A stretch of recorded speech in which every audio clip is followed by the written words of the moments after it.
to assess the extraordinary turmoil and opportunity that the current market is offering. Rakesh, we talk about once in 100-year crashes, but they seem to be happening once every 10 years now. What is your assessment of the market? Ramesh, we are essentially in what is a bull market. We started in 1981. We do have falls, but they don't last for long. I mean, we had one fall around 99, then 2008, and maybe 2020, but when the market seems to resume in extremely short period, and that bull run just continues. I mean, if I look at it from a very longer term picture, 99, 2008, and now 2020, the recoveries have been unbelievable and at unbelievable speed. So I think that long bull market started in 81 is very much alive. Really? So you don't think we're in a new bull market, you think we're in the old bull market? Absolutely, Ramesh. I mean, you look at it from 81, what kind of corrections have we had and how long have they lasted? You know, in the correction of 1929, the Dow took 30 years or 28 years to achieve that 1929 high. That, my friend, was a bear market. We forget, here we are retesting highs in a year, 2 years, 3 years. Now we are reaching there and making new highs in 3, 4, 6 months. So essentially the long bull market is continuing. Right, but Rakesh, in dollar terms, at least in the last 5 years, very little money has been made in India, right? Yeah, you're talking about international markets. See, I think until 2014 to 2018, the Indian markets did fine. I think we really started what I would say the downfall or the bear market in India, at least in the mid caps and the small caps, in 2018 January.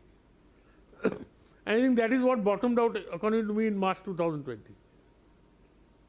And the last part of the market which was standing out, with the financials also joined in. Right. Rakesh, you talked about India's path to liberalization, and you said yourself publicly in an interview that you were frustrated. What are the important changes that we need to do to reignite our growth at 6-7% at least? See, first is I think 6-7% is too unambitious here. I think we should aim minimum for double digit. I think one we needed is agricultural reform. I don't know, they are not getting publicized, but there is an official press release from the Ministry of Power. If that kind of reform they are proposing, it comes through, I think that is very much needed. Then we needed reform in the mining sector, which has been done. I think we need reform in land and labor, which is primarily state topics and on which some progress is being made. Then, of course, the one very much important is the disinvestment of the public sector undertakings, which I think the government is going to attempt in a very, very serious manner. And most, we need an attitudinal change. India's twist with socialism, starting in 1950, I think has crossed this country, people do I don't know what. And then we have created such vested interests. And doing away with those vested interests can be done only with great political determination. And we have done it in the agriculture sector, we have overruled the APMCs, we allowed free marketing. I, with no information, sense that we are going to see major reform now. And the one major reform is believe in India that we can do it. Don't compare ourselves with Singapore and Dubai, right? We are a different nation. Don't worry, America has 230 years of freedom. We have 70 years of freedom. I think the time will come when in the next 12 months, we will get the necessary reforms. And I think that will set us off on a path to a really high rate of growth. Rakesh, but would you say that in 90, the liberalization happened due to the Berlin Wall falling down? Do you believe that thanks to CV19, it has proposed a complete relook at economy? That is the catalyst causing us to relook? I think whatever may be the reasons, may be the reason, as long as it happens, I am happy. Whether it happens because of COVID, or whether it happens because Modi ji decides it, right? That it should happen is more important. And I think it will happen. We have reduced the rate of tax. Nobody ever thought, I never thought 2 years ago that India will see 25% rate of corporate tax. Yeah? But it is a reality today. So I think the other urgency to respect business, to create ease of doing business, is being recognized now as more urgent than ever. And necessary steps will be taken. And I think in a democracy it takes time. But I think the time has come now. Rakesh, some rates have gone down, I agree with you, but some rates have gone up too. The rates on dividends have gone up, the rates of long-term capital gains have gone up, short-term capital gains have gone up. Is there something in our mindset of the way this country is that prevents us from becoming a modern economy? Is it because of regionalization? Is it because of belief in socialism? What is it that's preventing us from making these big bang changes? It is our twist with socialism from the 1950s and the creation of the vested interest in that twist. I think that is what keeps us back. But now I think the powers to be have realized that without undoing those vested. Go ahead. With the fact the market everybody would have known. The question is to judge today whether it will change or not. My judgment is it will. I could be wrong. And as you've often said, that is the change that the market respects, and that would explain to you the bullishness of the market at this time? No, the bullishness in the market could be also, this could be one of the reasons, the reforms that could come. I think one very big factor is interest rates. Yesterday I got a call from a lady, her mother has got 1 crore rupees, the rates of fixed deposit have collapsed. Rakesh, let me buy some stocks, please tell me what to buy. So I think interest rates are going to play a very important role. Second, I think reform. See Ramesh, when a market does something and does it very decisively, I have learned in life that I always lose out just keeping my opinion in mind and not trying to understand what is the market trying to convey. So I think it could be reforms, it could be the effect. The effect of the COVID, I think, up till June, the recovery has been far better than what people had expected, right? So maybe the COVID is not going to be as severe as people think. Maybe there's going to be a lot of reform. The reduction in interest rates is a reality. Corporate India is getting extremely efficient, I think. We have a clean corporate India. If this efficient corporate India meets increased volumes, right, then earnings could go through the roof. And see, Ramesh, we cannot compare India to America. America percentage of profits to GDP is at the highest ever. Household wealth in equity is quite substantially high. In India, it is opposite. Percentage of profits to GDP is at the lowest. There is no substantial portion of equity in household wealth. So, America and India are diametrically opposite in terms of fundamentals. So maybe it could be a start of reversal in what was happening in India in the last 5-6 years. Right. But Rakesh, a lot of people have said that this sharp rise in this market, almost V-shaped, is liquidity led. You've always scoffed at them. But there is a lot of money sloshing around from developed markets in India, isn't it? The FIs have not been any substantial buyers this year also. They have been net sellers. And I don't see anybody, I don't get phone calls. At least the phone call I got yesterday to invest in equity must be after a long time. I think there is no belief of anybody in the equity.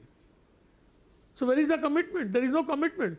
In 2008, when we came into the bull market, the fall, was whole of India had invested in equity. And corporate India was at the extremist level of leverage. Today, I think we are deleveraged corporate India, and commitment to equity in terms of its potential is at minimal. And there is very little speculative interest in the market. And people come into excess when they make a lot of money. So maybe if the Nifty goes up in the next 2-3 years and people make a lot of money, then there will be blind belief. That is the time when you will have major falls in the market. So I don't think so. When there is no faith in the market, there is no commitment in the market. So I don't know how you can say it's liquidity driven. Okay, so it's basically the lack of faith, the lack of commitment, and the promise of reforms that the smart money is seeing ahead of the market. The one thing that dragged the market down for the last 5 years was the NBFC sector, Rakesh. What is your assessment right now of that sector? Well, I think the worst is already known. I don't see we're going to see any shocks from that sector. Maybe the growth which they were showing will come down. It will become more selective, and the banks will play a bigger role. And of course, they had gone to valuation levels which are not sustainable. So they were set to correct. Correct. Rakesh, I mean, let's just talk about geopolitics because that does affect our market one way or the other. Post CV19, do you think we'll emerge in a bipolar world, one led by US interest, one led by China interest? And what are the investment implications for that? No, I think, Ramesh, the depth and the need for globalization is far greater than what people realize. And the interaction advantage the world is drawing from it. Politicians can shout and say anything, but it cannot be easily given up. So globalization may slow a little, but it's not going to go off at the levels at which people are thinking, according to me. Because American companies also have interest in China. China also has an interest to selling to America. So, in the Cold War, there was no economic interest between America and Russia. So, therefore, for a Cold War to develop and, enhance with this kind of economic interaction, according to me, is not easy. So, there may be crowing, there may be shouting, but the actual action will not be much, in my opinion. Yeah, that's a great point. There's no inherent security conflict between America and China, maybe on intellectual property, but no physical boundaries as we speak of. But given the fact that we're headed into a US election cycle, does that worry you that the saber rattling that's going on between China and India, China and America, China and Japan could lead to some unfortunate consequences? I don't think so, Ramesh. In every US election, I've heard they're going to ban outsourcing to Indian companies. Nothing has happened in the last 15, 20 years. So I think, remember, in the Cold War, there was no economic interaction between Russia and America. Today, I think the economic interaction within the world is so great, right, that it will really take a lot for that interaction to be broken on a sustained basis. It could be lesser than what it is, but I don't think it's going to be majorly affected. Rakesh, bull markets have, leadership. Where is the leadership in this bull market? Well, it's a very small bull. It's a very, very initial bull market. Leadership will emerge over time. And leadership always emerges from the most beaten down stocks. It doesn't emerge from the favored ones. Right. But what were the unfavored sectors? Would it be telecom and pharma, for example? It could be telecom, pharma, it could be the public sector, provided the government changes its policies. I mean, change the policy means they can only now actually do an honest privatization. Do you actually think the government is ready to bite the bullet and do that? No, they can. In my judgment, they are ready to. Really? So we will see BPCL and Container Corporation happen in the next 90 days or 6 months? I would say it would take not 6, it would take 9. But once it starts, it will be a flood. Okay. Rakesh, in 2004 when you saw this bull market and you made great handsome gains through stocks like Titan, Lupin, CRISIL, 100x, 200x, do you see a similar set of opportunities in India today? The opportunity is always there, Ramesh. Whether it was there or not, only posterity will tell us. The opportunities are always there, yeah. But nobody can really know. They can't, but Rakesh, there's a sense among a lot of analysts that the market is out of reality with what's going on in corporate India. Would you subscribe to that view, or you think that market is looking through just one bad quarter of earnings? Well, see, all I think is that market, tell me one thing, there's a company XYZ. I think it's going to do very well, I believe, rightly or wrongly in 21, 22. How well it fares in 2021, how important is it? Am I going to sell my investment or am I not going to invest because it's not going to fare well in 2021? If I'm confident of its performance in 21, 22.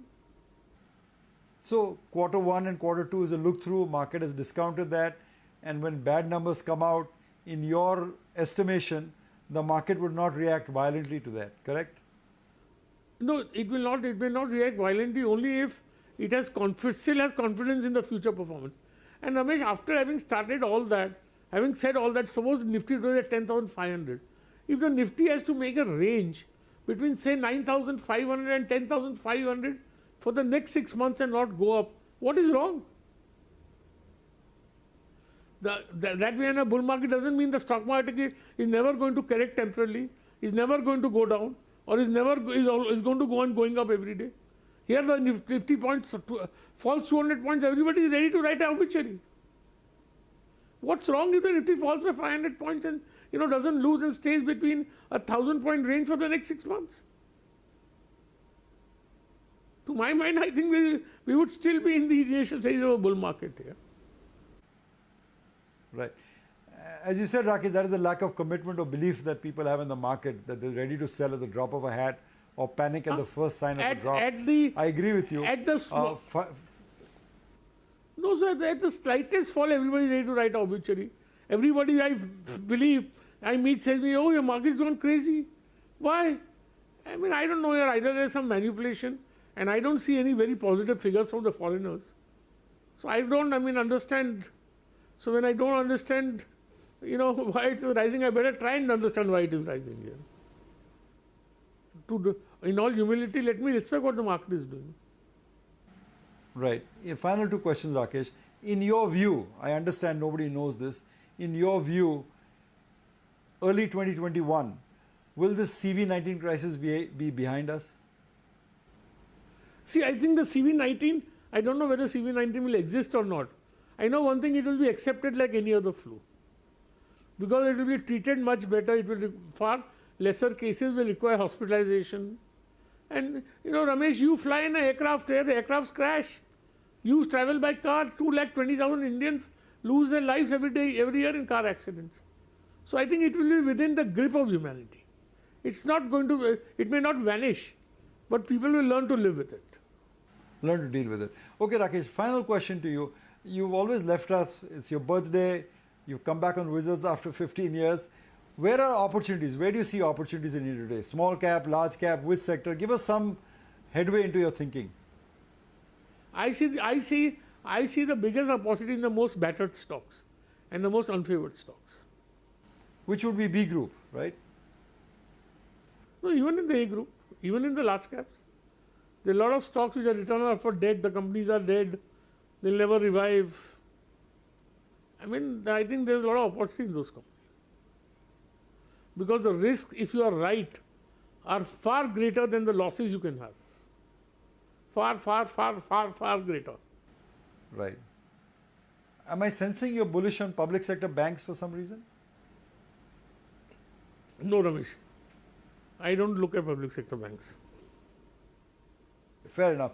Rakesh, sum up your feelings about the market at this stage. Just give us an executive summary, if you will. I would say technically we are in an absolute bull market. We are in what is going to, in the start of a bull market. You have breadth, you have disbelief, you have nervousness, you have lack of commitment, and market refuses to go down.